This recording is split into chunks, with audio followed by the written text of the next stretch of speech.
Di awal musim panas tahun 2025, dunia dikejutkan oleh peristiwa besar yang belum pernah terjadi sebelumnya sepanjang sejarah konflik Israel-Palestina.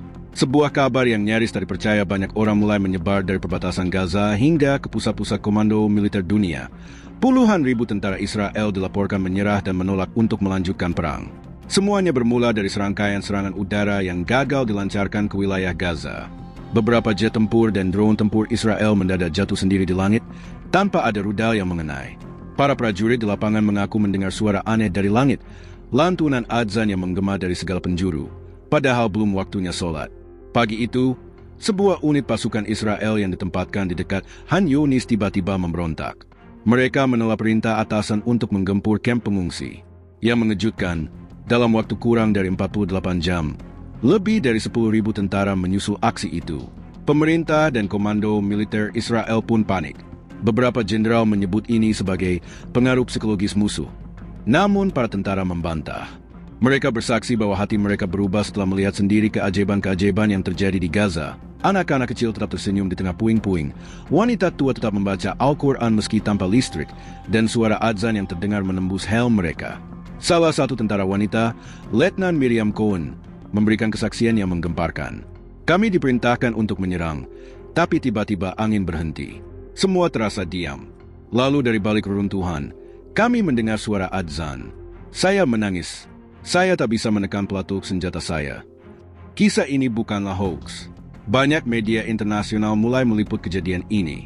Dan yang lebih mengejutkan, dari 50.000 tentara yang menyerah, ribuan di antaranya secara sukarela meminta dipelajari tentang Islam.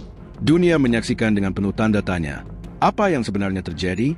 Dan yang lebih penting, apa yang membuat ribuan tentara yang dulu brutal, kini sujud dan menangis dalam damai? Hari-hari berikutnya menjadi saksi perubahan yang tak masuk akal dalam logika militer. Sebuah batalion Israel yang sebelumnya berada di garis depan serangan ke Rafah, tiba-tiba meletakkan senjata dan membentuk barisan solat di tengah padang pasir. Mereka tak lagi memegang senapan, tapi menggenggam mushaf dan sajadah seadanya. Seorang komandan lapangan bernama Kapten Eli Ben Yair, yang terkenal garang dan dikenal tak pernah berbelas kasihan pada rakyat Palestina, membuat pengakuan mengejutkan dalam sebuah video yang viral. Aku melihat kilatan cahaya dari langit. Aku pikir itu rudal, tapi tak ada ledakan. Lalu aku melihat sosok pria berjubah putih di langit, melayang, wajahnya bersinar. Ia menunjuk padaku dan berkata dalam bahasa Ibrani, "Berhentilah dan kembalilah kepada Tuhan yang Esa." Sejak itu aku tak bisa lagi membunuh siapapun. Ribuan tentara mulai meninggalkan kamp militer dan mendatangi kamp pengungsi Gaza, bukan untuk menyerang, tapi untuk meminta maaf. Mereka datang dengan tangan kosong, mata sembab, bahkan sebagian sambil membawa makanan dan selimut untuk warga sipil. Rakyat Palestina pun bingung. Sebagian menangis, sebagian terdiam tak percaya. Beberapa ulama Gaza mulai mengajari para tentara ini wudhu dan membaca syahadat. Tak sedikit dari mereka yang kemudian masuk Islam secara terbuka di depan kamera media internasional. Media barat terpecah. Ada yang menyebut ini propaganda, tapi tak sedikit yang tak mampu membantah data dan video yang membanjiri internet. Bahkan drone milik media independen berhasil merekam ribuan tentara Israel yang sholat berjamaah di tengah gurun Negev, dipimpin oleh seorang ulama asal Hebron. Lembaga militer Israel mengalami krisis terbesar sepanjang sejarah. Para perwira mulai kehilangan kendali. Laporan dari dalam menyebutkan bahwa sebanyak 3 pangkalan militer di sekitar Beersheba sudah kosong ditinggal lari atau menyerah. Yang lebih mengejutkan, tentara yang masuk Islam ini bukan hanya dari kalangan prajurit biasa. Ada komandan, perwira, hingga anggota pasukan khusus. Beberapa di antaranya berkata, "Kami merasa damai untuk pertama kalinya. Kami baru tahu bahwa selama ini kami dibutakan. Kami bukan pahlawan, kami penindas. Dan sekarang kami ingin berubah." Malam itu, suasana di perbatasan Gaza sangat sunyi. Tidak ada suara tembakan, tidak ada dentuman bom seperti biasanya. Di salah satu tenda pasukan Israel yang mulai mundur, beberapa tentara pria dan wanita duduk dalam lingkaran. Sebagian menangis, sebagian menatap kosong ke arah langit. Mereka bukan lagi pasukan yang penuh semangat tempur. Mereka adalah manusia-manusia yang hatinya diguncang rasa bersalah dan ketakutan. Letnan Yoav, salah satu komandan unit elit Israel, mengambil Alkitab kecil yang biasa ia bawa. Tapi malam itu, ia justru mengambil Al-Quran terjemahan yang ia temukan di salah satu rumah warga Palestina yang dulu mereka geledah. Ia membacanya perlahan, dan air matanya jatuh satu persatu. "Apa yang kita lakukan selama ini? Tanyanya lirih. Kita membunuh anak-anak, wanita hamil, mereka tidak bersenjata. Tapi lihat, mereka tetap mendoakan kita. Mereka tidak membalas dengan kebencian. Di luar tenda, terdengar suara azan dari arah kota Gaza. Suara itu lemah, tapi penuh harap. Tentara-tentara Israel yang mendengarnya diam. Tidak satu pun bergerak. Beberapa dari mereka bahkan mulai menangis. Salah satu sersan wanita, Ruth Cohen, berdiri dan berkata, "Aku tidak tahu kenapa, tapi setiap kali mendengar suara azan itu, hatiku tenang. Seperti Tuhan sedang berbicara langsung." Seorang tentara muda bernama Ethan berkata lirih, "Mungkin karena kita selama ini diajari kebencian. Tapi rakyat Palestina justru menunjukkan wajah kasih, bahkan kepada kita." Malam itu menjadi malam pertama dalam sejarah pasukan Israel, di mana ratusan tentara secara diam-diam menuliskan surat pengunduran diri dan meninggalkan senjata mereka. Beberapa dari mereka menghubungi media independen luar negeri, mengungkapkan kebenaran tentang genosida yang mereka saksikan sendiri. Video mereka viral.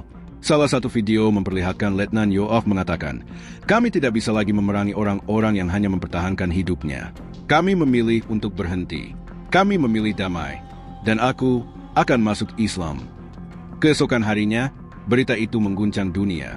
Para pemimpin Zionis marah, tapi tak bisa mencegah gelombang kesadaran yang menyebar di dalam barisan tentaranya sendiri. Pagi itu, markas pusat militer Israel di Tel Aviv mendadak gempar. Laporan demi laporan masuk, bukan tentang keberhasilan operasi, tapi pembangkangan massal. Hampir 50.000 tentara di berbagai front, termasuk elit pasukan di perbatasan Gaza dan tepi barat, menolak untuk bertempur. Mereka meletakkan senjata, menulis surat terbuka, dan sebagian bahkan berjalan keluar dari barak dengan membawa Al-Quran di tangan. Jenderal Shlomo dan para petinggi militer langsung menggelar rapat darurat. Mereka mengira ini ulah propaganda musuh. Tapi kenyataannya jauh lebih mengejutkan. Para prajurit mereka tidak lagi percaya pada narasi perang. Sementara itu di Rafah, Gaza Selatan, Letnan Yoav dan rombongannya disambut oleh para ulama lokal dan warga yang tetap berhati lembut, meski luka mereka belum sembuh. Mereka tidak menuntut balas, tidak memaki. Mereka justru menyambut para tentara itu sebagai tamu. Salah satu tokoh agama Palestina, Sheikh Khalid, berdiri di hadapan puluhan mantan tentara Israel dan berkata, "Kalian datang ke tanah ini sebagai musuh. Tapi kalian memilih keluar sebagai saudara. Islam tidak memandang masa lalumu. Yang penting adalah hatimu sekarang." Tangisan pecah dari barisan mantan serdadu itu. Mereka bukan hanya menyesal, tapi juga merasa seperti dilahirkan kembali. Di hari itu, lebih dari 1.000 tentara Israel mengucapkan 2 kalimat syahadat secara terbuka di Gaza, disaksikan ribuan warga dan diliput oleh media dunia. Di dalam negeri Israel, protes pecah. Keluarga para tentara yang mundur turun ke jalan, menuntut diakhirinya perang dan membeberkan kejahatan perang yang ditutup-tutupi. Bahkan beberapa rabi Yahudi liberal menyatakan bahwa ini adalah perubahan ilahiyah yang tak bisa dihindari. Media internasional yang awalnya berpihak kini mulai mengubah nada mereka. Mereka menyiarkan kisah menyentuh tentang tentara Israel yang berlutut mencium tanah Gaza setelah sadar akan dosa yang telah mereka perbuat. Sebuah video bahkan menunjukkan seorang mantan penembak jitu, Yonatan Levi, memeluk seorang anak yatim Palestina sambil berkata, "Aku membunuh ayahnya, tapi ia memaafkanku. Ini bukan kekalahan. Ini anugerah." Di malam hari, langit Gaza kembali tenang. Tapi bukan karena senjata berhenti, melainkan karena cahaya-cahaya harapan mulai bersinar dari hati musuh yang berubah menjadi saudara seiman. Hari itu, dunia seperti berhenti sejenak. Ribuan mantan tentara Israel yang kini telah menjadi mualaf bersama warga Palestina menggelar sholat berjamaah terbesar sepanjang sejarah di reruntuhan Gaza. Kamera-kamera media dunia menyiarkannya secara langsung. Jutaan pasang mata menyaksikan, tak percaya. Musuh yang dulu mengebom, kini bersujud bersama korban yang selamat. Di Tel Aviv, kekuasaan politik Israel mulai runtuh dari dalam. Perdana Menteri Benyamin Netanyahu mengadakan siaran langsung. Wajahnya lelah, gemetar. Ia tidak berbicara tentang kemenangan. Ia memohon, "Demi keamanan bangsa, kami minta bantuan internasional menghentikan kekacauan ini. Banyak pasukan kami yang kini berbalik arah." Tapi dunia sudah tak peduli lagi dengan permohonan itu. Sosok-sosok yang dulu dielukan sebagai pahlawan Israel, kini diburu sebagai penjahat perang. Sementara para tentara mualaf yang membelot justru dielu-elukan sebagai pembawa harapan dan damai. Di Gaza, sebuah keajaiban terjadi. Di malam ke-40 genosida, ribuan anak Palestina bermimpi serupa. Mimpi tentang cahaya putih yang turun dari langit, mengangkat reruntuhan, dan menyembuhkan luka-luka. Para ulama menyebut ini sebagai tanda turunnya pertolongan Allah yang sesungguhnya. Dan benar saja, besok paginya, langit Gaza mendung. Tapi bukan karena awan, melainkan jutaan drone bantuan dari negara-negara Muslim. Iran, Turki, Pakistan, Indonesia, dan negara-negara lain menerobos blokade, membawa makanan, obat, bahkan Al-Quran. Lalu terdengar suara takbir, bukan dari satu masjid, tapi dari ribuan mulut yang sebelumnya adalah musuh. Mereka kini ikut mengumandangkan, Allahu Akbar, Allahu Akbar, La ilaha illallah. Warga Gaza menangis. Mantan tentara Israel pun menangis. Dan dunia akhirnya menyadari kebenaran tidak bisa dibungkam. Cinta dan hidayah bisa menembus baja, dinding, bahkan propaganda. Kisah ini bukan sekadar mimpi. Ia adalah gambaran bahwa saat dunia berada di titik tergelap, cahaya Allah bisa datang dari arah yang tak pernah disangka. Karena hidayah adalah senjata paling mematikan terhadap kezaliman.